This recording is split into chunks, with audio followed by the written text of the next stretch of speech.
NLC இந்திய நிறுவன பங்குகளை தனியாருக்கு விற்கக்கூடாது என வலியுறுத்தி பல்வேறு தொழிற்சங்கங்கள் சார்பில் கண்டன ஆர்ப்பாட்டம் நடைபெற்றது. கடலூர் மாவட்டம் நெய்வேலியில் மத்திய அரசு நிறுவனமான என்எல்சி இந்தியா நிறுவனம் செயல்பட்டு வருகிறது.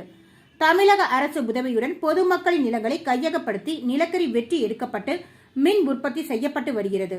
இந்நிறுவனத்தில் கடந்த ஆண்டு 2.5 கோடி ரூபாய் லாபம் ஈட்டப்பட்டதாகவும் என்எல்சி இந்தியா நிறுவன 7% பங்குகளை தனியாருக்கு விற்கும் முயற்சியில் என்எல்சி இந்தியா நிறுவனம் முயற்சி செய்து வருகிறது. இதனை முழுமையாக கைவிட வேண்டும் என கூறி என்எல்சி தொழிலாளர் முன்னேற்ற சங்கம், அண்ணா தொழிலாளர் ஊழியர் சங்கம், பொறியாளர்கள் மற்றும் அதிகாரிகள் சங்கம் உள்ளிட்ட சங்கத்தினர் என்எல்சி தலைமை அலுவலகத்திற்கு முன் ஆர்ப்பாட்டத்தில் ஈடுபட்டனர்.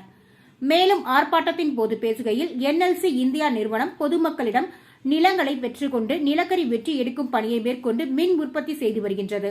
அப்படி பொதுமக்களின் இடத்தை பெற்று மின் உற்பத்தி செய்து லாபத்தை ஈட்டி வரும் நிறுவனம் அதனை தமிழக அரசுக்கு வழங்காமல் தனியாருக்கு விற்பதை கைவிட வேண்டும் என கண்டன கோஷங்கள் எழுப்பப்பட்டது. ஆர்ப்பாட்டத்தில் பல்வேறு தொழிற்சங்கங்களை சேர்ந்த நிர்வாகிகள் திரளாக கலந்து கொண்டனர்.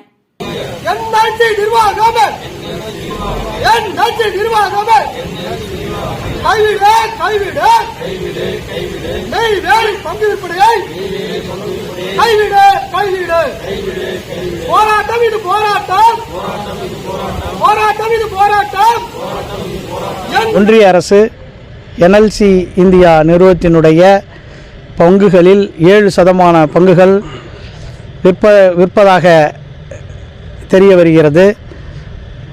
இந்த நிறுவனம் 2000 கோடிக்கு மேல் வருடத்திற்கு லாபம் ஈட்டும் நிறுவனமாகவும் உள்ளது.